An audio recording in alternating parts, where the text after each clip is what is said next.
Hey ratbags, my name's Jade. Welcome to a grounded guide specifically for Xbox Game Pass core players. This is obviously the brand new subscription that's been carried over from Xbox Gold, meaning there's 36 brand new games that you can play, and Grounded is one of them. Simply put, it's one of my favourite games of all time. I've done hundreds of guides, covered the game for over 3 years, millions of views, so there's no one better to guide you through your first steps in the backyard. So today I'm going to explain the gameplay settings, differences in difficulties, how to share your world with other players, and some other quirks, especially to do with the in-game menus, to give you a little bit more of an upper hand as you try and survive. So make sure you liked, make sure you subscribed, let's go. So obviously Grounded is a 1 to 4 player co-op game. Currently there is no official mod support and it doesn't look like that's ever going to be incoming. The devs have never really alluded to that happening. Grounded still receives plenty of regular updates and we're waiting for the next big one to add a whole bunch of new stuff. As of yet though, we don't expect to see dedicated servers, although it was once put on their roadmap way back when. Since its full launch last year, it has gone quiet and doesn't look like we're ever going to get the ability to have your own servers. However, you can actually make your save game available to other players so that they can continue to gather resources, build and adventure while you're off at work, college or whatever. This is called shared world feature, and it means that you and select a number of people can go ahead and play on the same world, even if it's not together at the same time always.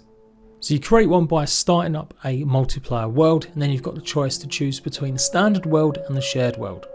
You can share your world with up to 50 different players, but you can only have a maximum of 3 shared worlds at any one time, meaning you have to delete some. This is a pretty unique feature that Grounded has. It's kind of in the middle between having just a regular dedicated server or realm like Minecraft and obviously just playing co-op. Any world that you curate can be played in multiplayer or single player. You just have to choose which one it is at the beginning, and if you choose co-op, then you can make that co-op world a shared world. And the way it works is you'll see the option create shared copy. This is a save that you can make for yourself in case you do share it with friends and they maybe do some trolling or something you don't like. So always make sure you save at least 1 copy and then go ahead and share with your friends, and as I said, you can choose up to 50 of your Xbox network friends to go ahead and share your world. Any changes they make, anything they do, build, craft or explore in the world will carry over that progress, and as long as you come and join it later, then you'll be able to carry on the progress that they made. You can obviously join them anytime you want and they can join you. But you could literally make it an open world, shared world, let some people do some stuff, and then you can take that world back and make it back into a single player world so that no one else could join also. You can stop players from sharing your world as well. You just have to choose on the shared with list and then take them off. But of course, no more than 4 players can ever join a world at any one time, so you have to be careful about how many players you actually share that world with. So that's how shared worlds work. Now moving on to the different game modes, and Grounded's got a plethora of different options that you can play whatever way you want. Make it a hardcore experience, a real true survival RPG, go for it. Or maybe you want to make it an action adventure game and not have to worry about food and water and stamina. So let's go through them different settings that you can choose. The 3 main difficulties that will give you certain presets: mild, medium and woe. In mild, you can see all the different options, exactly how the game will play, and it's basically the easiest way to play the game. Enemies don't do as much damage, you won't need to eat, drink as much, and durability on your weapons is pretty good. Then you've got medium mode. With this, friendly fire is turned on, so if you play in multiplayer, you can actually damage and hurt your friends, and it's basically the core experience. Then you've got woe mode. This is only for the proest of pros. Bugs are super tanky and they're super strong, with many of the lower level creatures being able to one hit you. You'd also have to repair your armor and weapons a lot more too. Truly only something you should maybe attempt once you've completed Grounded at least once on medium or mild. A really good thing about Grounded is that you can go ahead and change the difficulty at any time and it doesn't affect your gameplay or your achievements. You'll earn achievements no matter what type of survival game mode you choose, and you can customize this and make it either easier or harder as you play the game. You just do this from the options menu when you're in game. There are 3 modes that don't give you any achievements though: creative and custom. Creative will give you basically the ability to build and craft whatever you want, and I've got 2 options, with no bugs and with bugs. Now to be fair, the no bugs really does mean no bugs. So if you just want to build some cool bases, maybe you're a speed builder, then that might be something of interest to you. Otherwise you can play with bugs, but in creative mode they won't hurt you unless you hurt them. And we've got custom mode, another way that you won't get achievements, but this gives you the options to tailor make the game how you want. Grounded is a pretty in-depth survival game, believe it or not. If you really wanted to, you could make it into more of an RPG by turning off, obviously, food and water. Maybe you don't like stamina draining every time you run somewhere, and again, you can make it more of an action adventure game by turning off the stamina drain. So effectively, you could really turn it into a non-survival game by turning off all the survival aspects. There's a whole bunch of different options here, and briefly running through them, this is what they do. All recipes unlocked means that everything you'll be able to go ahead and see what you need. You won't have to wait until you get a certain bug part before it unlocks a recipe. Doesn't mean you'll be able to build them, but it does mean you'll be able to see everything. This is good for players that have been wondering about how to get certain armor pieces or weapons. This should show you everything you need to know. All recipes free obviously gives you that creative mode. You can build what you want, craft what you want, you won't have to worry about gathering resources. If you don't want bugs to spawn at all, then obviously that one is that. And quests. Now if you have quests turned on, you don't have to follow them, you can go ahead and do what you want in the game. But if you have them turned off, it does restrict you having access to certain laboratories. So although you're going to be playing in creative mode and you've got no intention of doing quests, I would say actually always leave that one on. All mutations unlocked. Mutations are modifiers. Some you'll gain just by finding certain items in the world, others you'll get by killing certain bugs or using certain weapons. They'll give you damage and boosts to your character. So if you really want to play around, you can have a game mode with all of them unlocked from the very beginning. Lots of them have different stages of their mutations as well, and this should give you full access to all 3 or 2 stages of the mutation. Fully Yoked maximizes all of the different milk molars you can find in the world.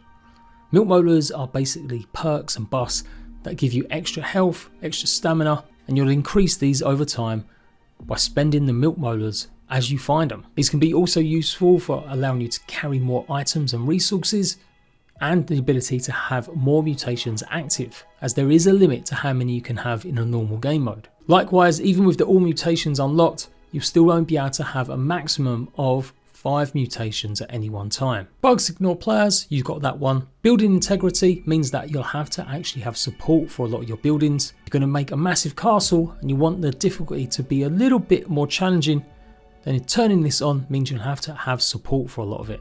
But if you want to build a castle in the sky supported by literally just one wall, then have that turned off. Player damage. Obviously this is something you can turn on or off. So again, if you just want to play in a creative way, especially maybe for younger family members, turning this off means your player won't have any damage. Friendly fire means doing damage to other players. Turn it off if you don't want to be hurting your friends by accident. There are pets in Grounded. They're different types and they basically follow you around, giving you perks and buffs and extra inventory space. However, they are pretty low health, and although you can get armor to protect them, many a time I've lost a pet in combat with other bugs. So you can turn this on and keep your bug to live forever. Then we've got the survival aspects, as I mentioned earlier: hunger thirst drain, stamina drain, and equipment durability. You can toggle these all on or off. Grounded does have kind of an annoying system with the repairs. You basically have to use bug parts to repair whatever weapon or armor set you've crafted, until later on where you can craft something called glue. If you don't want food to ever spoil, then you can turn this off as well. But there is a use for rotten food, and although you can find rotten food directly, I would never really have this turned off. You will be able to eventually get something that allows you to have food pretty much indefinitely in a storage bin, which is pretty much a refrigerator.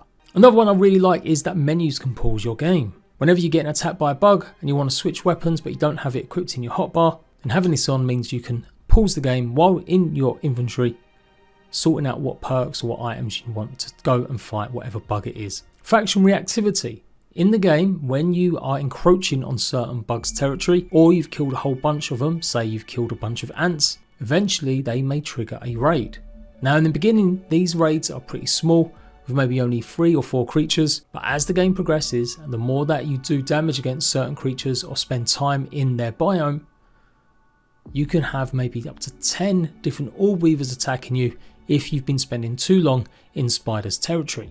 There's all sorts of different factions and different groups of bugs that may attack you depending on where you are in the yard and what you've actually been doing.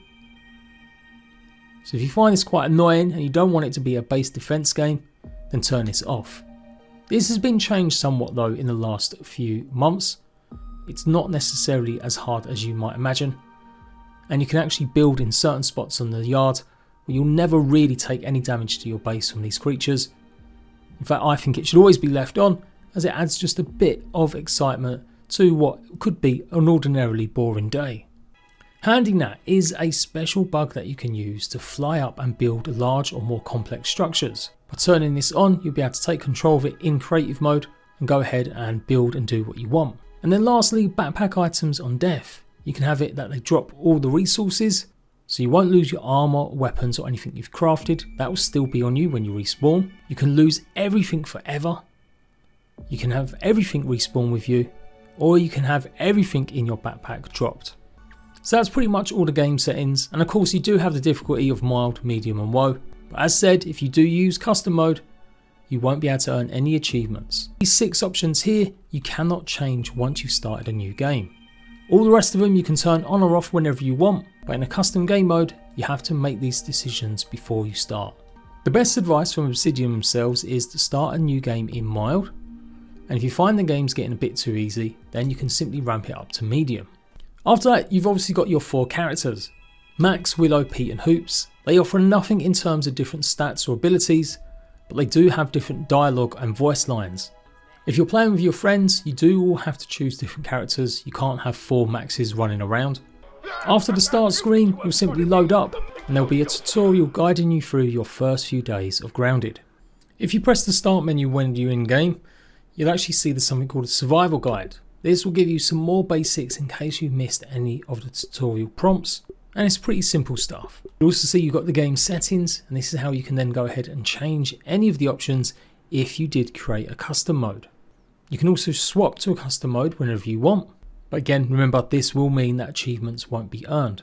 There are some big option changes that you can utilise. You can turn the tutorials and survival quests on or off. Basically when you go ahead and do something or perhaps even die in the game, say you've run out of water and you died of thirst, the game will actually pop up with a new mission or quest teaching you how to get water.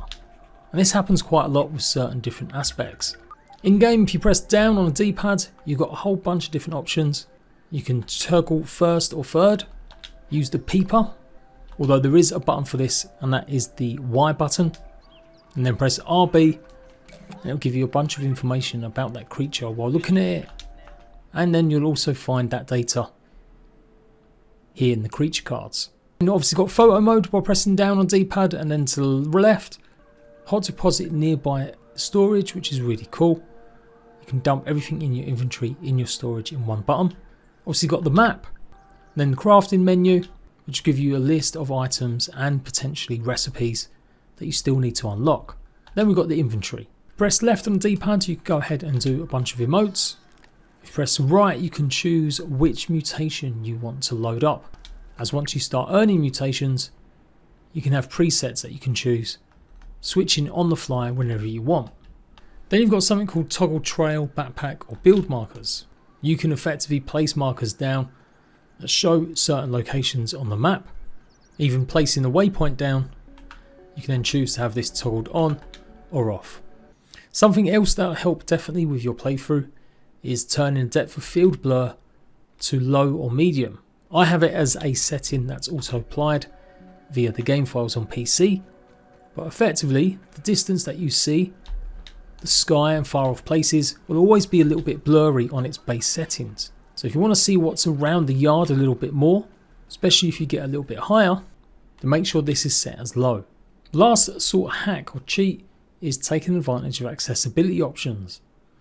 Not only do you have things like large text and a whole bunch of other stuff like the arachnophobia mode, which I'm sure you might have heard of, basically showing the creatures and spiders as little blobs instead of the fully fleshed leggy things. But there's a couple of settings here that I think are pretty good for everyone. But the best one is wide interaction. Having this turned on means that you can go ahead and pick up items a lot easier than having to be a little bit more fiddly. A couple other key tips as well. If you go to controller and mapping, a super useful tip is to turn the hot pouch slot 1 and then press left on the D-pad. This will remove the option to have the emote radial or the chat radial, but for a good reason. Whenever you want to switch anything from your hotbar, you have to press LB and then use the radial dial to choose whatever it is you want.